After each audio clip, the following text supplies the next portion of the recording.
The challenge begins with how to pronounce his name. The first bit should sound like ni, the second like cha, Niytche. Then we need to get past some of his extraordinary and provocative statements. What doesn't kill me makes me stronger. God is dead, and we have killed him. And his large moustache. But when we do, we'll discover a thinker who's intermittently enchanting, wise, and very helpful. Friedrich Nietzsche was born in 1844 in a quiet village in the eastern part of Germany, where his father was the priest. He did exceptionally well at school and university, and so excelled at ancient Greek that he was made a professor at the University of Basel when still only in his mid-20s. But his official career didn't work out.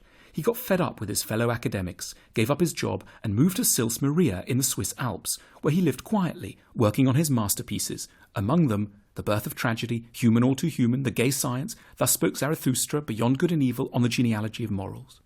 He had lots of problems. He didn't get on with his family. I don't like my mother, and it's painful even for me to hear my sister's voice. Women kept rejecting him, his books didn't sell, and when he was only 44, he had a mental breakdown, precipitated when he saw a horse in a Turin street being beaten by its driver, and ran over to embrace him, shouting, "I understand you." He never recovered, and died 11 sad years later. But his philosophy was full of heroism and grandeur. He was a prophet of what he called Selbstüberwindung, or self-overcoming, the process by which a great-souled person, what he called an Übermensch, rises above their circumstances and difficulties to embrace whatever life throws at them. He wanted his work to teach us, as he put it, how to become who we really are. His thought centres around 4 main recommendations. 1. Own up to envy. Envy is, Nietzsche recognised, a big part of life. Yet the lingering effects of Christianity generally teach us to feel ashamed of our envious feelings. They seem an indication of evil, so we hide them from ourselves and others. Yet there's nothing wrong with envy, maintained Nietzsche, so long as we use it as a guide to what we really want. Every person who makes us envious should be seen as an indication of what we could one day become. The envy-inducing writer, tycoon, or chef is hinting at who you are capable of one day being. It's not that Nietzsche believed we always end up getting what we want. His own life had taught him this well enough. He simply insisted that we must face up to our true desires, put up a heroic fight to honour them, and only then mourn failure with solemn dignity. That is what it means to be an Übermensch. 2. Don't be a Christian. Nietzsche had some extreme things to say about Christianity. In the entire New Testament, he wrote, there is only one person worth respecting, Pilate, the Roman governor. It was knockabout stuff, but his true target was more subtle and more interesting.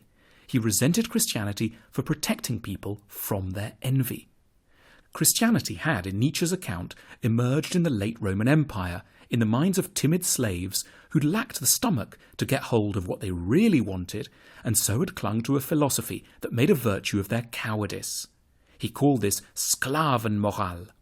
Christians, whom he rather rudely termed die Herde, the herd, had wished to enjoy the real ingredients of fulfillment, a position in the world, sex, intellectual mastery, creativity, but they'd been too inept to get them.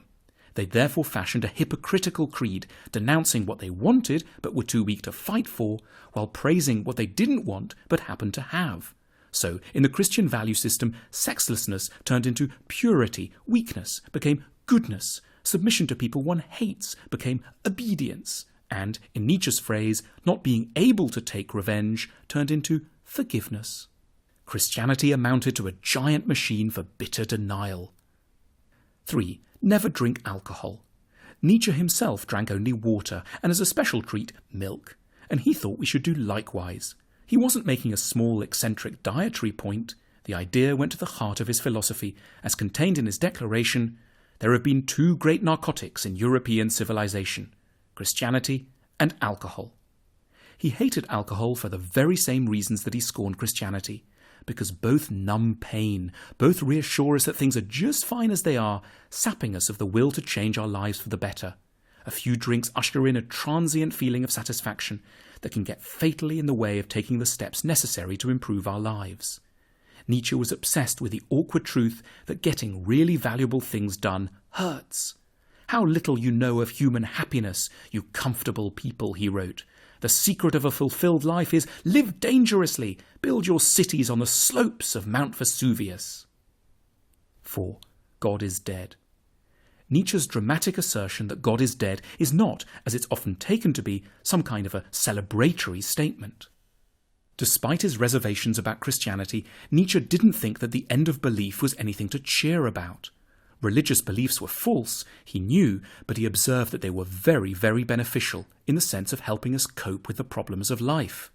Nietzsche felt that the gap left by religion should ideally be filled by culture. He meant philosophy, art, music, literature. Culture should replace scripture. However, Nietzsche was deeply suspicious of the way his own era was handling culture.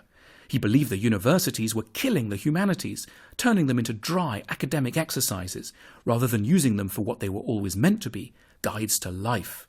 He admired the way the Greeks had used tragic drama in a practical, therapeutic way, as an occasion for catharsis and moral education, and wished his own age to be comparably ambitious.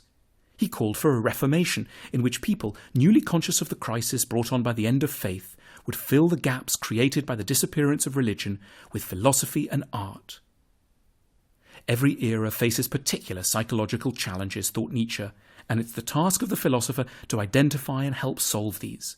For Nietzsche, the 19th century was reeling under the impact of two developments, mass democracy and atheism. The first threatened to unleash torrents of undigested envy, the second to leave humans without guidance or morality. In relation to both challenges, Nietzsche remains our endearing, fascinating, often lovable and mustachioed guide.